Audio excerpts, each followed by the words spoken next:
Hey Libby, how are you? Hello, I'm good. I'm just realizing I didn't have my light on. Hello, hello. How are you? I'm well. I'm well. I'm happy to Good. be here chatting with you. This has been a busy day for me online. I've done a couple lives. I've been on with my clients, so I feel like I'm so happy to have the connection with you today and Yeah. chat as we always do about something good, I think. Yes, yes. And I've been coaching most of the day too. So it's been a coaching kind of day today. Yeah, Um, yeah. yeah, and I don't know if you notice this, but I often find that there's a theme that happens almost every week that I just keep telling people the same thing over and over again. And I've learned Hmm. to not resist it and realize that just sometimes it's just a theme that happens in a week. And more often than not that happens. And this I don't know about you, but this week the theme for me was really getting comfortable with discomfort and Mm. dealing with change in a way where we're not resisting. Yeah. I don't know if it's because, there's obviously our president has changed this week. It's a new year. A lot of weird weather things have happened this week. So maybe that's where all the different, change, the theme of change and discomfort, it just keeps popping up in all of my coaching sessions. So I don't know. Do you like change? It's so funny. That's why we decided to talk about this. Do I like it? Actually, I have learned to stand in. I'm going to share a perspective about it in a second that I've taken Hmm. on. But before we just dive in, I just want to say welcome to people. If you see this anywhere, this is streaming in multiple places. This is Libby and I. We were on earlier this week. We try to get on weekly for sure. And who we are friends, colleagues, collaborators. We are passionate about health and wellness. We've both come through some pretty challenging health issues over the course of our life, and we are collaborating now on a program for women called Second Spring, which is all about creating your life newly at the time of menopause. So that's who we are. That's what's going on. But today's Thanks for doing conversation the is intro. I just Oh, wanted to that's jump good. right back in. I just wanted to jump That's in and okay. let's go. Yeah, yeah, that's good. No, that's fine. But I think that most people who are going to watch are familiar with us, Good, but you never good. know because things No, I go. think it's great. Yeah, I love Okay. that. Thank you. Yeah. So change uh, over the course of my journey, especially as I've done different coursework in spirituality, so like more of that kind of stuff, looking at change from a spiritual perspective, like Mhm. what is in the natural order of things, and what do I say to myself about change? I think the one thing that is pretty much certain is change is going to happen. And it's one of the biggest things people resist. But everything in life is about change, Yeah. right? It's in nature, plants grow and then they die. Seasons are constantly changing. Everything in nature is around change. And most people are really, really uncomfortable with it. So that was my first thought. Yeah. I mean, there's a book that I loved the title of. I didn't actually read it, but the title was so fun. It was like normal is only a setting on a dryer. And I loved that because I feel like that's true, right? Like Funny. there is no That's funny. really such thing as normal. I mean, we can get into habits, we can get into routines, but those things always change. And sometimes we can control that and control our own destiny and decide that's going to happen. Or sometimes you're in New Orleans, doing a parade down the middle of the street cross country skiing because you've gotten 10 inches of snow. I mean, things happen in life, even if you, you know, even if you did not plan for them. I don't think anyone in New Orleans last month was thinking, I bet we'll be doing a spontaneous parade down the center of the street skiing. That I don't think that was on anyone's mind. So sometimes we have changes that we know are going to be coming our way, and other times things spontaneously happen. And some of us love and embrace change. Like my husband is a person who loves change. The scariest thing to him is to not have change. Um, Mm. and so there's some people on that side of the house that absolutely love. And I've got a puppy here to help me. That absolutely love change. Yeah, Ripley. And then there are people who it absolutely terrifies them to have any Yeah. kind of change. And then there's people that kind of fall in the middle. So, yeah. So some people, they're terrified that things won't change. We can have fear around all different aspects of change. Yeah. And my guess would be for that, oh, I'm stagnant, or oh, I'm no Hmm. longer like evolving, like all of those kinds of thoughts. Exactly. Uh, and I can relate to that. One of the concepts that I wanted to share around for people who are not so comfortable with change is it's depending upon where you're relating to change from. So when we relate to change from our ego, the ego's job is to keep us safe and familiar. So change is very threatening. So when you're in your ego, and your ego, which is really in your mind and your thoughts, and it's always looking at what's familiar, what's safe, stay there, then any idea about change would be very scary. Mhm, When we relate to change from our soul, then soul sees change as possibility, because we are here as creators to create new things all the time. So as coming from the creator, designed in God's image, God is the creator. We are also this is how I see it anyway, mhm. smaller versions of creators. We have that creatorship in us. When we're not creating newly, then folks like your husband would feel the press of that, like at a soul level, like this isn't okay. I'm supposed to be what's next for me to create. And it could be big things, it could be not necessarily big things, but always stepping into and then seeing things as a possibility. So when a relationship ends or a job ends, what's the possibility coming now? Versus, oh no, I'm not going to be okay. I'm not going to ever make the money I made before, or I'll be alone and never find somebody else. So Yeah. that's, I think it's important where we're coming from and how we Yeah. see it. What do you think? Yeah, I think that's very true. I think the other side of the house too is, we're all created with a certain mode of operation, a certain way we naturally behave and do things and attack tasks or kind of do work, do play, do relationships. And I think for some people, we're more naturally wired to want to be changing things up all the time. And there's other people who are more wired to want to do the same things. If I Mm, had to be an accountant, for instance, I would go running, screaming into the woods. I couldn't do it. I could not do those same forms every single day. But I have friends who are accountants, and it's like it's their jam. Like they're ready to go do the forms again. And so, they would think trying to live my life would be terrifying to them because, I'm, going for a film shoot with my daughter here. I'm homeschooling there. I'm coaching here and there. I'm doing all sorts of different things and juggling a lot of different balls. And to them, that would feel like a threat. And so I think also just owning who we are and embracing mm, that. And it's not that my accountant friend is right and I'm wrong. It's not that I'm better than them or they're not as good as me because they don't like to change. It's that we're all wired that way. And I think a lot of times when we struggle with change, it's because it's more about resisting who we are and what we naturally think is normal mm, and than it is necessarily about the change. So if it's like, well, I know I'm going to go through this change and embracing the fact, wow, this is going to make me really uncomfortable because I like order and routine.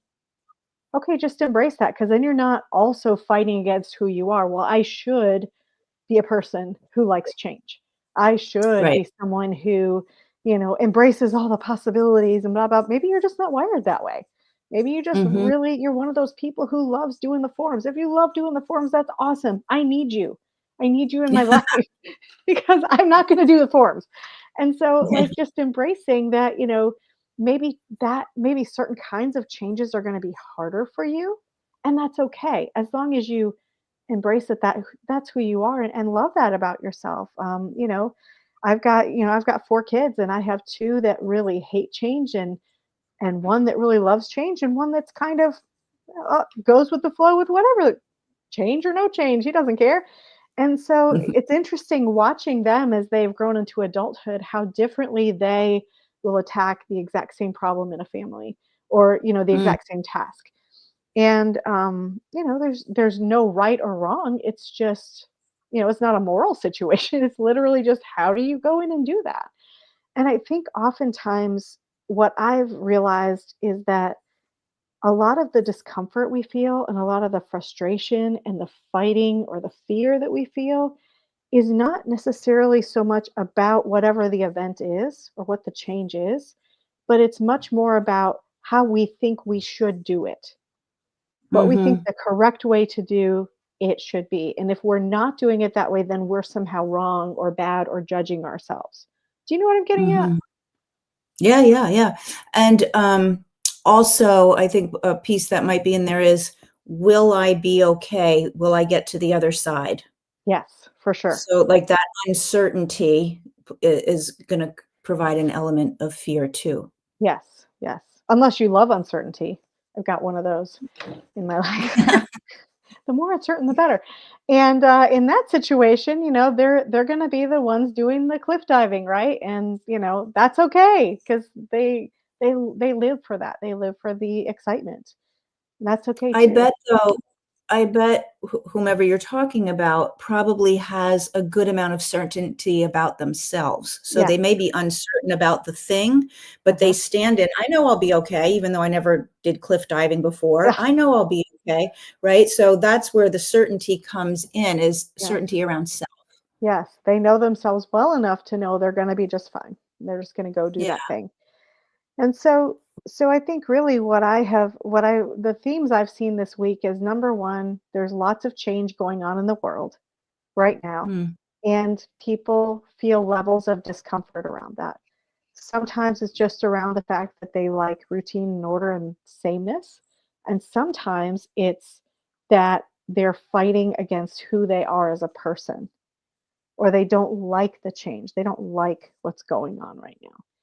And so, yeah. the good news is, if it's just a matter of getting into a routine, we can do that. That's the easy button, right? It's like, okay, we just make a new routine, we move on, it becomes the new normal. When there becomes a struggle, and moving it back into second spring, I think a lot of women, it this menopause was called the change, at least by my grandmothers, right? And a lot of women don't know what to do with this, and it's like this train coming at them. They know it's going to happen. They There's a lot of mystery around it. They don't know how this is really going to impact them, who they're going to be, what does this really mean? There's just like a lot of mystery around it that feels scary and uncertain.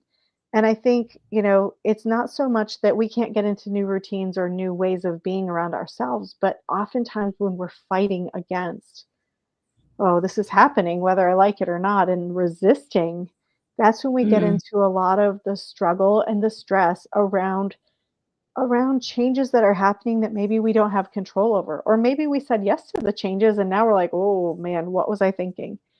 So, Linda, I'd love to hear your perspective on, like, not like, so a tool, a perspective, anything on when we are in that resistance mode. I know this is happening. Like, you know what? I'm going to turn 50 this year, whether I want to or not. And my body is going to do certain things whether I want it to or not. And I am, all these things are going to happen. So how do I do that in the most gracious way toward myself, without, when I am feeling this desire within me to resist?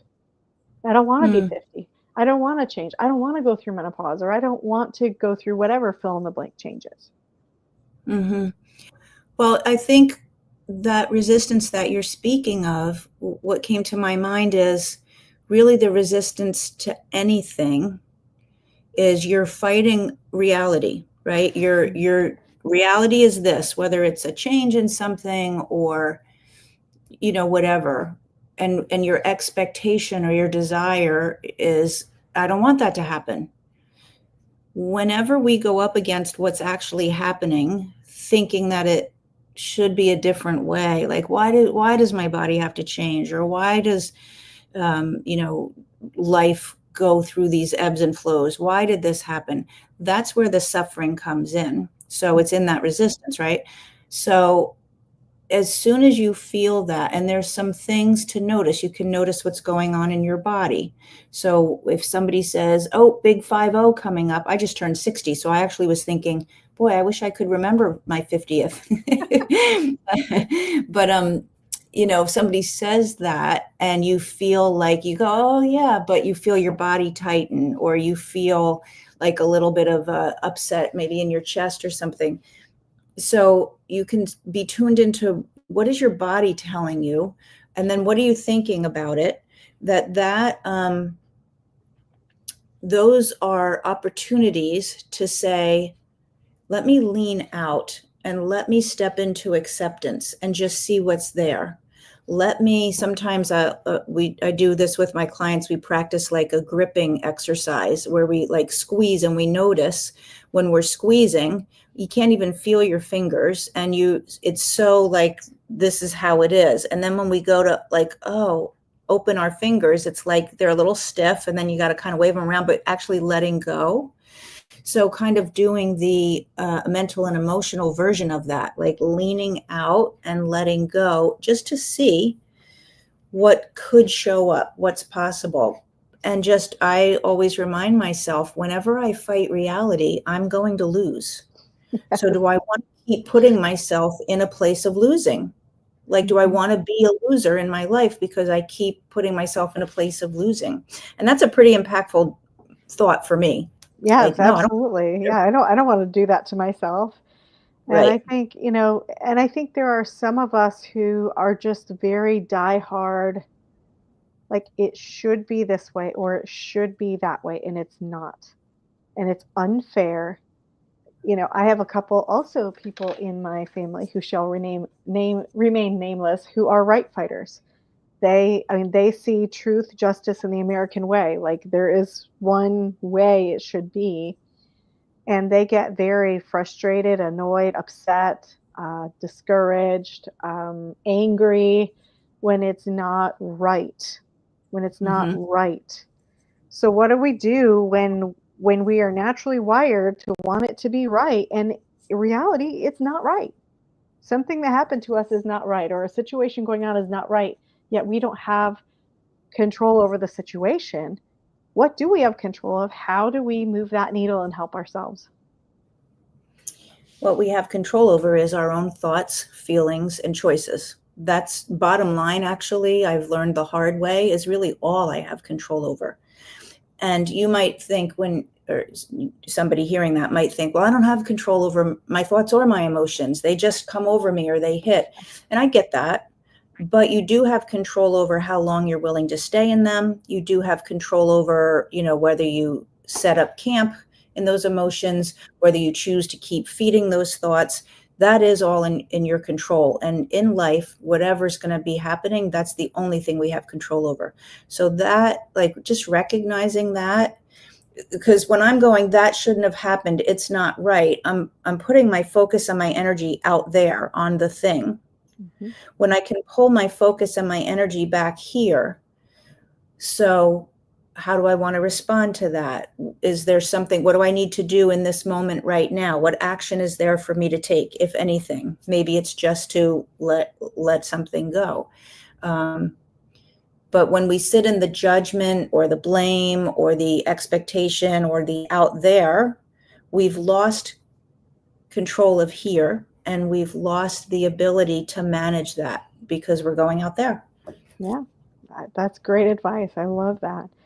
And I think this will probably resonate with a lot of people because there are a variety of scenarios right now where people, especially people who maybe are facing hormonal changes, the change of life season, whatever it is, that feel like a lot of things are out of control. And I have a lot of friends, being the age I am, who are in the throes of that. And, I have friends all the time who'll tell me, like, I used to be so in control of my emotions, and now I'm just all over the place and I can't help it. I'm like, yeah, you kind of, I get it. I mean, our hormones can make us really wacky. I totally understand that. And I also know that we can let them have free reign, or we can still, take dominion and authority over our lives, and work within the boundaries and the bounds of what we have. So Yeah. let's just chat for a minute about what we can do to help ladies who are entering second spring. We've talked a lot about kind of the scary and bad, but the fact is, we are entering, or are in, if you're in our age group range here, a season of life where we get to focus in on something completely different than we probably ever have been able to before. And while that change can feel a little scary, or definitely new territory, uncertain, it can also be this really beautiful journey of discovery and becoming kind of that person we feel like we were always meant to be, but maybe we could not fully Mm. embody or embrace because of the other responsibilities we had, whether it was our career, our families, our, whatever it is, fill in the blank.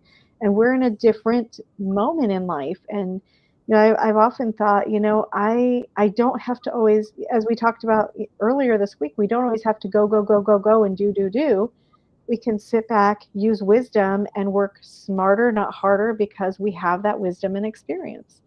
So Yeah. I'd love to just hear from you, Linda, about, how this change can really be amazing and good.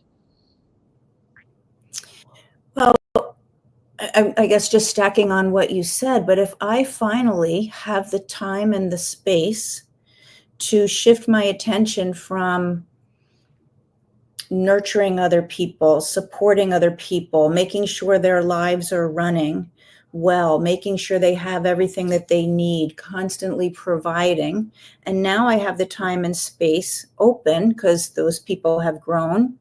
Um, or a lot of people, a lot of my clients are in this age group post divorce, Mhm. because when they get to that place and the children are grown, what they realize is the relationship hasn't grown and is no longer working. So you might also be like, well, now I'm alone, and that could feel scary. Mhm. But it's a space and a place to now put your attention towards all of the things, that cultivating a loving connection with your physical body, which takes something at 60 compared to 20. Yes. It's a lot easier to look in the mirror and go, yeah, I love what I see. And a lot of 20-year-olds are not doing that, Right. unfortunately, in our Right. culture because of all of the crazy messages. But so it takes something at 60, but learning to now love yourself with your physical body, but also who you are, how you show up in the world,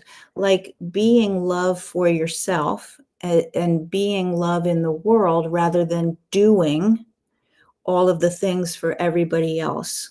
Yes, I I love think would be, that. yeah, I love that. I yeah. mean, quite a few years ago, I was working at a clinic, and someone, asked my name. I'm like, well, my name is Libby, but my real name is Hey Mom. And they're like, what? Like, yeah, my name is Hey Mom. And then they kept hearing my kids calling me and saying, "Hey, mom." They're like, and then they started calling me "Hey, mom." So it was really funny. So when your name is no longer "Hey, mom," that Yeah, changes, like, just your mental space, right? Because you're not, like, you don't have those other people top of mind all the time, and you can think a complete thought that is your own complete thought, and that's like a revelation for some people too.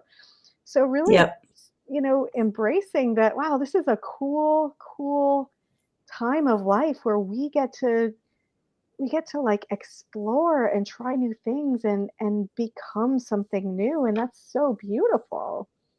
So I guess I'd just like to say, unless you have any other things you want to wrap up with, that, if this resonates with you and you want to connect with Linda and myself about, how we might be able to help you with this or other tools. Maybe you are dealing with a lot of changes, a lot of resistance in your life, a lot of discomfort, we'd love to talk with you. We have a variety of ways we could work with you on, no matter what phase of life you're in, whether you're in second spring or another phase of life.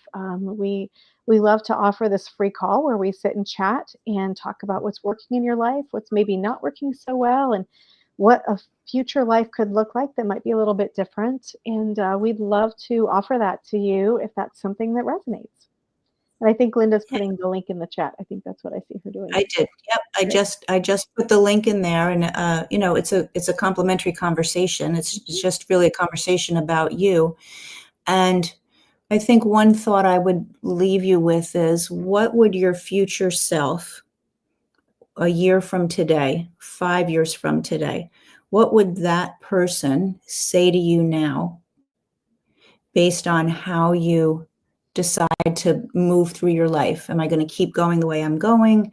Do I want to, take a different trajectory? Do I want to heal some things so that I have more freedom in my life? Do I want to take on things that I haven't taken on before? If any of those scenarios, what would your future self say to you? What would you want to hear from her? I think is not something I used to think very much about. I just kind of was doing life, but actually living into my future, supporting my future by what I do today is, I think, a powerful place to stand.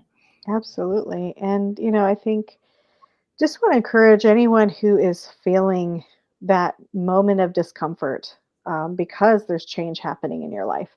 I just want you to know you don't have to stay here. Like Linda said, you don't have to set up camp here. It doesn't have to be this way forever. And the sooner you have the tools that you need to help you move through this, the better, because we don't want you stuck in a place of discomfort or feeling anxious or overwhelmed or stressed by the changes. Because whether or not we like it, love it, want it, change is a part of life that will happen all the rest of our lives. It's just a normal, natural part of things.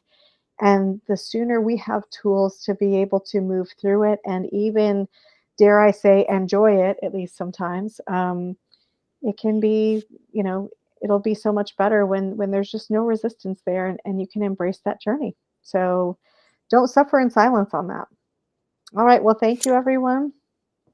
Yep. Thanks, Libby. Thanks for your time again Oh, today. yeah. I hope it's warming up in your neck of the woods. It's not here. Oh, yeah, we're getting there a little bit. Hopefully we'll be back to normal. We live in the South for a reason, so we got to get this Yeah. cold weather gone. So, all right. Well, thank Okay, you. everyone. Thanks so much. Yep. Have a great rest of the day.